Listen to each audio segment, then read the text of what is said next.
विद्यार्थी मित्रों, प्रेरणा विद्यालय में आपનું સ્વાગત છે। आज વહેલી સવારે આપણે ફરી પાછા વ્યાકરણ શીખવા માટે તૈયાર થઈ જજો। વિદ્યાર્થી મિત્રો, આપણે વ્યાકરણમાં શીખી રહ્યા છે સમાસ, અને એ સમાસમાં આપણે કયા વિડીયોની અંદર માત્ર ને માત્ર આપણે કેટલા સમાસ શીખેલા? 2। આપણા કુલ સમાસ કેટલા છે? 6। એમાંથી આજે આપણે 3 શીખશું, એટલે કેટલા બાકી રહેશે? 1 બાકી રહેશે। તો વિદ્યાર્થી મિત્રો, આપણે જોઈએ कि अगले जो वीडियो में हम सीख रहे थे वो समास थे द्विगु और द्विगु समास और अवयवी भाव समास हम सीख चुके हैं। अब हम सीखेंगे द्वंद्व समास। तो द्वंद्व समास की व्याख्या है, इस समास में दोनों पद ही प्रधान होते हैं, उसे द्वंद्व समास कहते हैं। तो विद्यार्थी मित्रों, हम देखते हैं कि द्वंद्व समास में क्या होता है, उसकी व्याख्या क्या है। इस समास में दोनों पद ही क्या होते हैं? प्रधान होते हैं, यानी कि समान होते हैं। उससे हमें क्या कहते हैं? द्वंद्व समास कहते हैं। और इस समास का याद रखने का ट्रिक यही है कि इस समास का विग्रह करने पर बीच में और आता है। क्या आता है? और। हिंदी में क्या आता है? और आता है। इससे हम द्वंद्व समास कहते हैं। देखो, उदाहरण के लिखा है मैंने, राधा कृष्ण। तो राधा और क्या है? कृष्ण। दोनों क्या है? समान है, दोनों पद ही समान है, इसीलिए हम उसको क्या बोलेंगे? द्वंद्व समास बोलेंगे। दूसरा उदाहरण है नर नारी। नर नारी क्या है? वो भी कैसा समास है?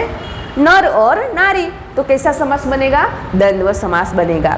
41 विद्यार्थी मित्रों, यहाँ पे हमने समझने की जरूर है, क्योंकि अगले मैंने वीडियो में आपको सिखाया था द्विगु समास, इसीलिए हमको तुरंत ही लगता है 41 क्या है? संख्या है।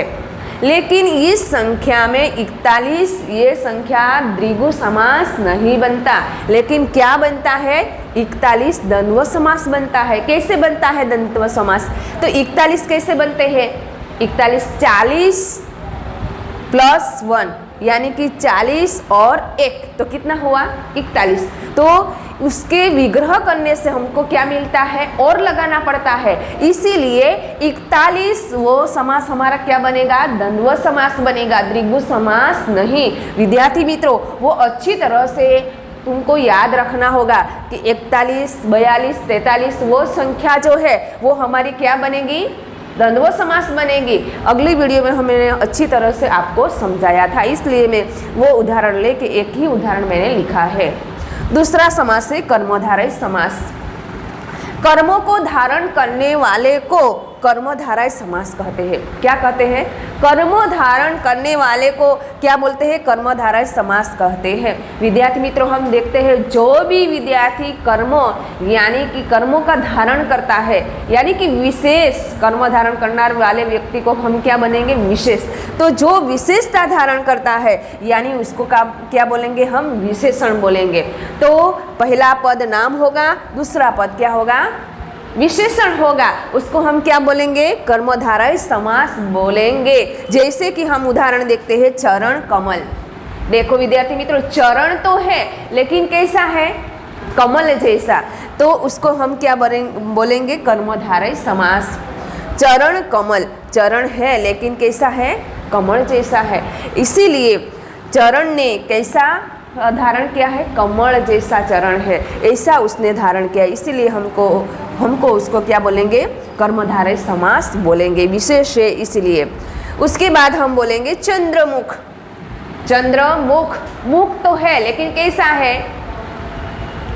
चंद्र जैसा है, इसीलिए उसको बोला जाएगा चंद्रमुख। तो विद्यार्थी मित्रों, कर्मधारय समास में हमको यह याद रखना है कि कर्मों को धारण करने वाले को कर्मधारय समास बोलते हैं। तो यहाँ पे मुख है, वो मुख क्या धारण किया है? चंद्र जैसा मुख है। मुख तो है लेकिन कैसा है? चंद्र जैसा, इसीलिए हम उसको क्या बोलेंगे? कर्मधारय समास बोलेंगे। उसके बाद हम देखेंगे बहुव्रीहि समास।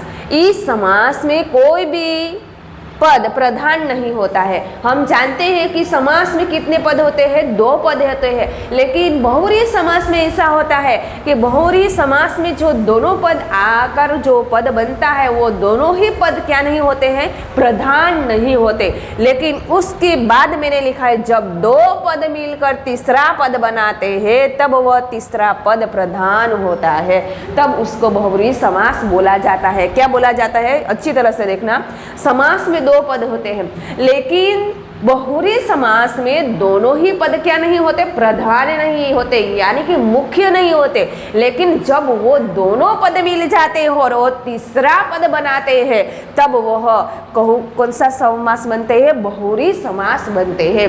विद्यार्थी मित्रों, यहाँ पे खास आपको याद रखना है, जो भगवान का नाम पर्यायवाची जो नाम होता है उसको हम क्या बनते हैं, बहुव्रीहि समास बोलते हैं। देखिए गजानन, तो विद्यार्थी मित्रों गजानन शब्द हम किसके लिए उपयोग करते हैं, गणेश के लिए। तो यहाँ पे गजानन, तो गज जैसा जिसका क्या है, मुख है वो, तो इस यहाँ पे गणेश ऐसा नहीं लिख दिया है, लेकिन क्या लिखा है, गजानन। तो हमको जानना चाहिए कि गजानन किसके लिए वो शब्द पर्याय होता है, तो गणेश के लिए।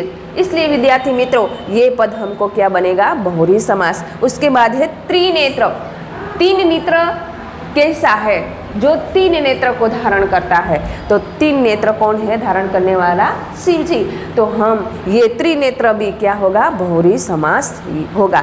इसलिए ट्रिक में आपको याद रखना है कि भगवान के लिए प्रयोजन किया गया पर्यायवाची पद हमको याद रखना होगा। और दूसरी बात यह है कि पीताम्बर और नीलकंठ, वो पीताम्बर और नीलकंठ जो पद है वो कर्मधारय भी बनते हैं, लेकिन हिंदी में पीताम्बर और नीलकंठ जो दोनों पद है वो बहुव्रीहि समास ही बनेगा। वो ट्रिक आपको अच्छी तरह से याद रखने का। तो विद्यार्थी मित्रों हमने देखा समास के बारे में, पहला वाला समास था द्वंद्व समास, कर्मधारय और बहुव्रीहि समास। हम अब सीखेंगे दूसरे वीडियो में तत्पुरुष समास। तो विद्यार्थी मित्रों जो भी माहिती हमने लिखी है बोर्ड पर वो अच्छी तरह से नोटबुक में लिख लेने का और उसकी पढ़ाई करने का। तो विद्यार्थी मित्रों हम इस समास में हम रखते हैं। अस्तु।